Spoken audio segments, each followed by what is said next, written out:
Are the magnets here lined up? Are they lined up, Dan? Oh, they are, yeah. Oh, no. It's not enough. Oh, no. What? That's a problem. Why did you let go, Mim? I didn't. That smacked into that. Yeah, we've lost fibers. Hey guys, Tony here, and this video is all about the construction of my very own DIY star ceiling. I'd really like to give a shout out and a thank you to all of my Patreon supporters as well as my Discord community for getting behind me in making this project. If you'd like to join in the conversation, I have links to my Discord server down in the description below. I'd like to also give a big thank you to Govee for sponsoring part of this video with the LED light strips that go around the perimeter of the star ceiling. Anyway, let's get into the video where I'm going to show you how I built my very own DIY star ceiling, so stay tuned. So one of the main challenges in building a star ceiling in a double-story home is that you can't get in between the floors to drill the holes directly through the sheetrock and then feed the individual fibers through and glue them into place. So the only real possibility of getting a star ceiling into a double-story home in the ground floor is to use a panel system.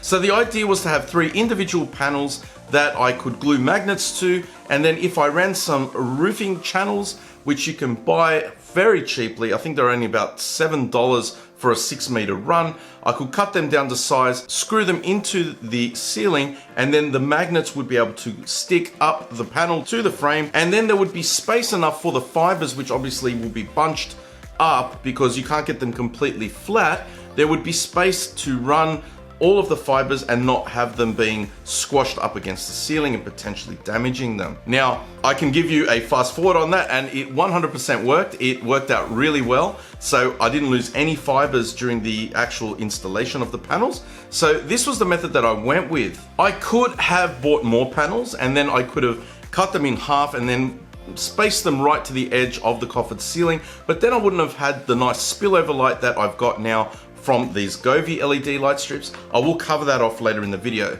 To me, this was the best option. It just so happened that these panels that came from Bunnings fit the space really well. I would have maybe liked them a little closer to the edges, but I'm really happy with how it turned out. For the cost and for the convenience of being able to do it this way, it worked out really well. So the light engines that I chose, and I did research this probably for about 3 to 4 months before I even made this purchasing decision, was to go with the Chinle RGB LED light engines, which also have a twinkle wheel in them. And what the twinkle wheel does is it's a disc that has random holes cut in it that spin when it's on. So what that means is it creates dark spots over the fiber bundle so that it gives the appearance of the light source dimming and brightening. And because you're not putting them inside the actual connector in a uniform way, it looks completely random when it's spinning and they're up in the star ceiling. So I went with these. The other reason was these are small units, and because of the way that I had to do this by having 3 individual panels, I wasn't up for being able to just feed them up into the ceiling like if I had a single story home where I could just pull all the fibers up and then join them all from all of the panels into a single bundle and put them into a big light engine. Going this way allowed me to have 3 individual light engines. Now you might be wondering, well, that means that you're going to see the panels because they're all going to be different.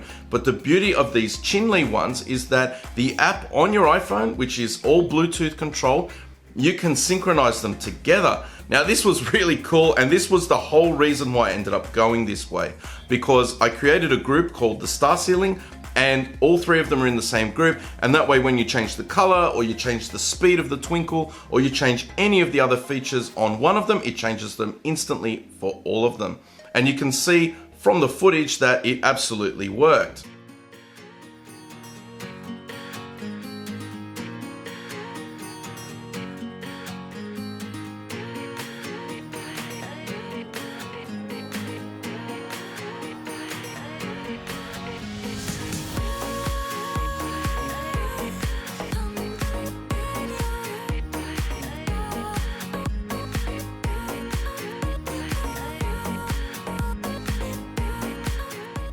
Check the links in the description if you're interested in finding out more about the star ceiling light engines that I chose. I'm really happy with the end result, and I've had some great feedback from people that have actually come over and seen it, so I think that we're going to be enjoying this for many years to come. So now that you have a brief summary of the project, I'm going to show you in a step-by-step format exactly how we went about it.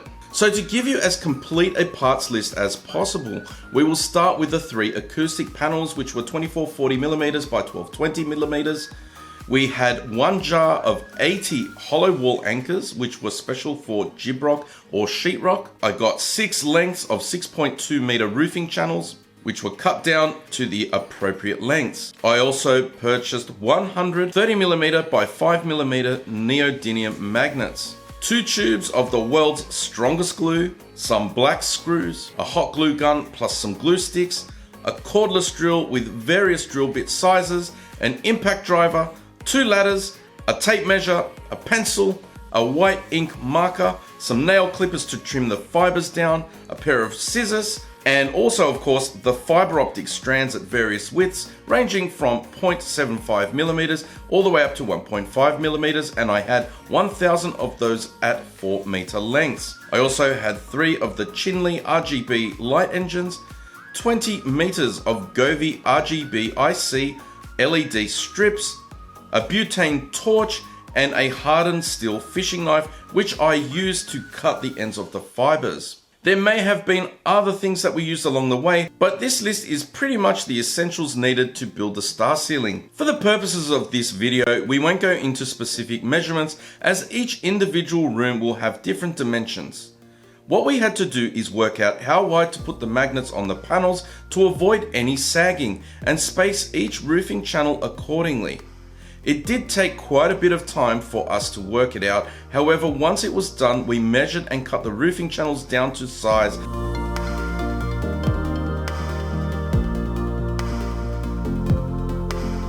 And pre-drilled the holes at regular intervals to make sure that it would be secured well enough into the ceiling. It was a tedious process of getting up and down the ladder because we were measuring and drilling the holes with a bigger drill bit for the wall anchors.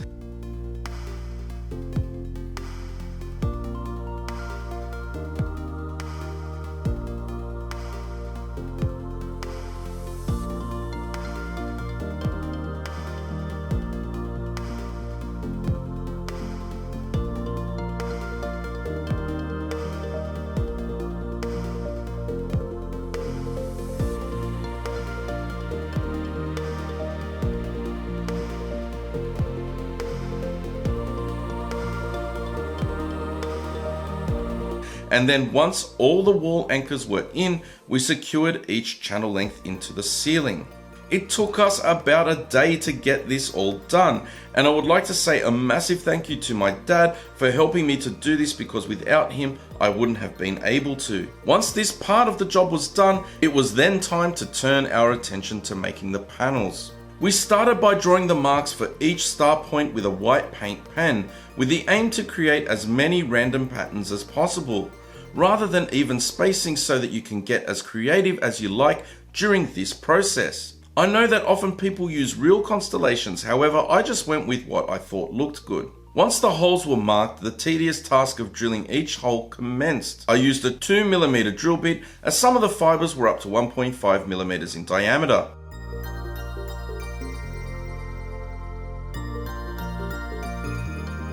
Once the holes were drilled and it was time to thread the fibers, my wife decided to take over, as she was far more adept at using a hot glue gun than I am. So we started by unraveling each of the fibers and individually placing them into the holes, leaving several centimeters overhang on the other side. Using the hot glue gun, she inserted the fibers in and out a couple of times to coat them with the hot glue, being as careful as possible not to snap them, as hot glue can melt the fiber. Coating them this way meant that the fibers would also bond to the panel inside the hole. This process was repeated until each hole was filled, and we ended up having to drill a few more holes as we had leftover fibers. Each panel has roughly 300 to 350 light points each. It is deceptive how a small bundle can have so many fibers in it. We did our best to vary the different fiber widths between each panel to allow for different effects when the fibers are plugged into the light engine. At this point, we needed to gather each individual fiber into a single bundle as tightly as possible, so that it would be terminated into the position where the light engine was going to be, and also taking into consideration where the power point was in the ceiling. We did vary our method slightly between the construction of each panel, as the first two panels we put the fibers in before drawing the lines for the vertical positions that the magnets would be placed. But in the end, it didn't make much difference to the end result. Not having done this before, we didn't have the steps completely worked out when we started. Once the lines were marked for the magnets, we mixed the resin of the world's strongest glue and spaced the magnets accordingly on the vertical plane. We didn't use exact measurements as we knew we had plenty of magnets to hold the panels up. We then allowed roughly 48 hours for the glue to cure. I don't know if it was actually the world's strongest glue, but there was no way we were getting those magnets off unless we were cutting them off.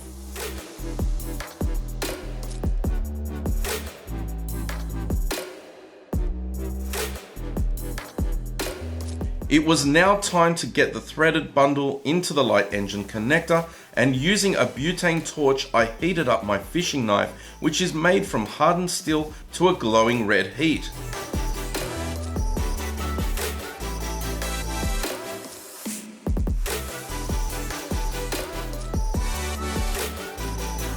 My recommendation is use a rope cutting hot knife. However, I did several test cuts prior to using it on the actual connector, and I felt safe enough to do it this way. Once this was done, we had 3 panels ready to be connected to the light engines. It was now time to install the Govee Dreamcolor LED light strips. With the help of my dad, we managed to install them easily around the steel roofing channels as evenly as possible, plugging them into the power points inside the ceiling cavity. I would like to thank Govee for sponsoring this part of the project and providing me with the LED light strips. I've got links to these and other Govee lights in the description. I will also leave a card up above to a review I have done for these Govee LED light strips, so check that out after you watch this video. As you can see, there are multiple different effects that you can do with these, and I think they pair very nicely with my star ceiling panels.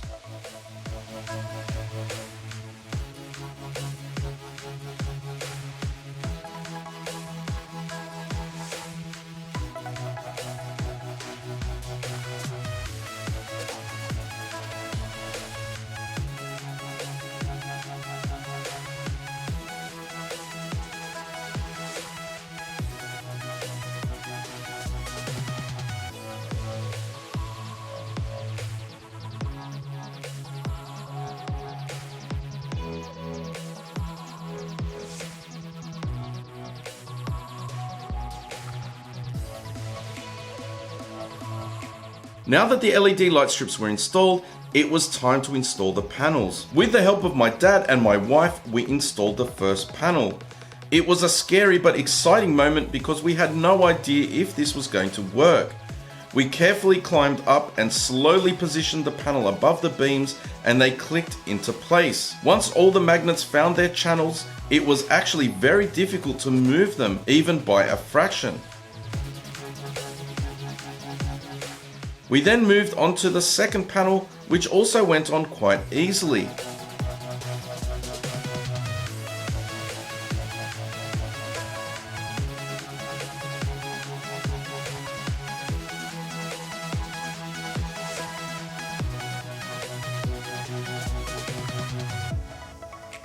When we went to install the third panel, things made a turn for the worst. In our fatigue, we weren't thinking things through properly and didn't give my wife the taller ladder, so her arms couldn't reach the ceiling properly.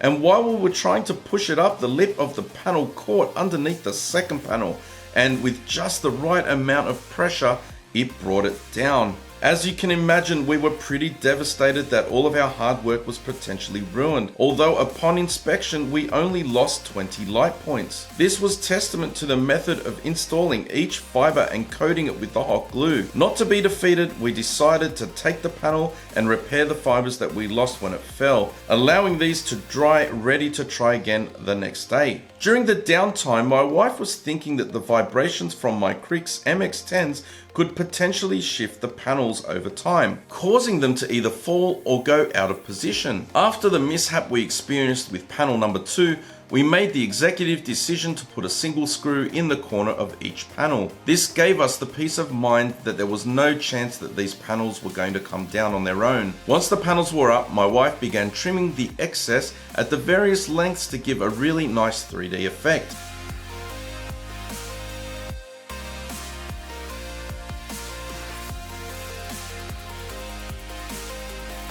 As you can see from the video, my iPhone app can control each of these light engines together so I can make as many different colors as I want to and make changes to the way they flash, fade and twinkle. There is still a little bit to do in tidying up some of the stray fibers. However, we are super happy with how the star ceiling turned out. It was a lot of work to get it done. I would like to thank my good friend Andrew for all of his help in the refinement of the concept and helping me choose the right products, as well as my dad for all of his help throughout the project. I really couldn't have done it without him. Of course, I'd like to give my wife Mim a thank you for all of her hard work, patience and for supporting me with my crazy ideas, putting up with all the mess that I was creating around the house during the whole home theater upgrade.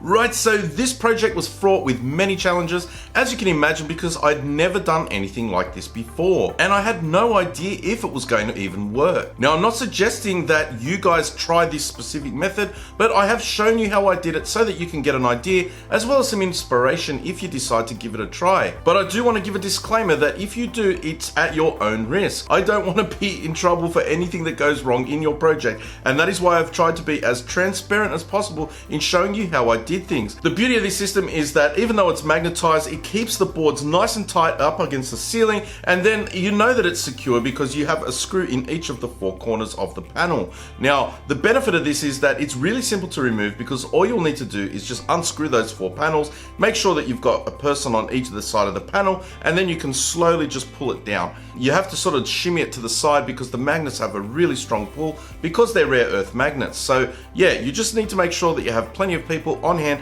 to make sure that you don't injure yourself or damage the panels when you're trying to take them down. I've used this method because it suited the size, shape and dimensions of my room. You may have a crawl space above your room that you can actually just go and drill in holes, and that is another method, but I solved 2 problems with this because I had the acoustic issues, which are now resolved by using acoustic panels, and also that I couldn't get in between because it's a double story. So this is the method I used. I hope in the least it gives you some inspiration that you can build an awesome star ceiling, you know, by yourself. You don't really need any crazy tools. You just need a bit of patience and just make sure that you buy the right things to suit the application that you need. Now, if I'm going to talk about the most difficult parts about this project, it would most definitely be, you know, getting all of the fibers into a single bundle. That was very time consuming, as you can imagine, to pull each strand one by one. Now, there's probably a better way of doing it than the way we did it, but we just couldn't work out a way of holding the bundle and then just pulling one at a time to each star point without them sort of flying everywhere. So we just sort of, you know, rolled them out individually and then gathered them one by one. It does take a little bit longer, but at the end of the day, it worked, and it worked for us, and we're able to get them into a bundle and then into the light engine without too much trouble. As you can see, you know, it turned out really well. But those are pretty much the things that I would sort of highlight as being time consuming and probably the most fiddly part of the project. It's not overly difficult, but you do need to have help. Because the panels are quite large, there is no way you can manage them on your own. So having some help on hand, and I'm very grateful to my dad for being able to help me with this project. If you liked the video, smash that like button for me and give me some love down in the comment section down below, letting me know what you think about this project. And also whether or not you think you're going to give it a go yourself. I'd be really interested to connect with you on my Discord server. I've got links in the description down below as well. If you decide to go ahead with this, I will have a separate section just for the star ceiling. And I know it's going to be difficult for me to answer absolutely every question, especially if we get a lot of new members, but feel free to jump on. You can post your questions into the star ceiling chat and, you know, I'll do my best to get back to you. I am also considering, depending on the interest, of creating an actual step-by-step guide via PDF, which I will put on my Patreon. You can join my Patreon for as little as $3 a month. It is in the description down below. I also have a merch store. It is about to be revamped and updated, but I do have some things on there which have my logo, and they're just some of the earlier iterations of the branding for Build Montage. So jump on if you like, and you know, my good buddy Matt, he recently bought one of my new shirts, and I've got links to that in the description. Righto guys, that about wraps it up for this one. You'll catch me in the next one. Bye for now.